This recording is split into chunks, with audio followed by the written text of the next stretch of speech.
पहाटेच सर्व तयारी झाली. सर्वात पहिला आम्हाला जायचं होतं यवतला. प्रशांत आणि अक्षयची वाट पाहत होतो. दोघंजण आले. बाकी पण सगळ्यांना सांगितलं होतं मी, पण बाकीचं कोणाला जमलं नाही. पण दोघंजणं नेहमी येतात आणि प्रत्येक कार्यात असतात आपले अक्षय आणि प्रशांत. तर मग आम्ही पुढं प्रवास सुरू केला. त्यानंतर आम्ही पोचलो यवतला.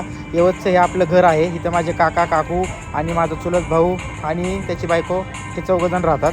मग आम्ही तिथं देवी जायची ओटी भरली आणि आपल्या 3 गाड्या तयार झाल्या, कारण आत्या मामा हे सर्वजण आले. मग आम्ही सर्वजण तिथून जेजुरीचा प्रवास सुरू केला. जेजुरीला आल्यावर तिथं आम्ही फ्रेश झालो, कपडे वगैरे चेंज केले आणि त्यानंतर मग थोडेसे फोटो काढल्यानंतर आता म्हणलं चला आपल्याला जायचं आहे गडावरती पूजा करायला. तो पण खालची तयारी चालू करत होते काका वगैरे बाकीचे सर्व. ही चुलत बहीण होती आणि हे आमचे दाजी आणि ही माझी आत्याची मुलगी म्हणजे पूनमताई. तर आम्ही सर्वजण आलो जेजुरी गडाच्या पायथ्याशी. चला तर मग आता आपला हा प्रवास सुरू झाला. पायऱ्या चढायच्या होत्या, तर माझ्या हातात ड्युटी आणि बदली असल्यामुळे मला सियाला घेताच आले नाही. सियाला आरतीने घेतलं आणि सिया खरंच सांगतो सर्वांकडे राहिली. हे एकदम खतरनाक काम झालं. मग आम्ही वरती पोचल्यानंतर मग आम्ही लाईनीतनंच आतमध्ये आलो, दर्शन घेतलं. एवढी काही गर्दी नव्हती, त्यामुळे दर्शन एकदम व्यवस्थित झालं. आणि त्यानंतर आम्ही देवांचा अभिषेक केल्यानंतर मग सर्वांनी आम्ही तळी भांडार करून घेतला. तळी भांडार झाल्यानंतर आपल्याला खाली आता जागरण गोंधळाचा कार्यक्रम सुरू करायचा. त्यामुळे खाली तर जायचीच होती, पण सर्वजण एवढ्या दिवसात एकत्र आले. त्यामुळे आम्ही फोटो व्हिडिओ काढले जरा.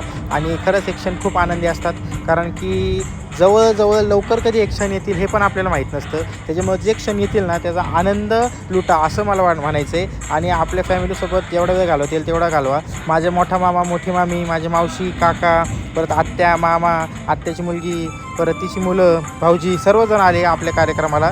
त्याच्यामुळं सर्वांचे आभार. आणि आपला आजचा जो फोटोग्राफर एडिटर होता किंवा जो व्हिडिओग्राफर होता किंवा जो फोटो काढणारा होता, हा एकमेव आपल्या पूनमताईचा मुलगा म्हणजे मोठा अथर्वनी सर्व व्हिडिओ फोटो काढले. तर बाळा खरंच तुझे धन्यवाद, कारण की तू एवढे छान फोटो काढले सर्वांचे.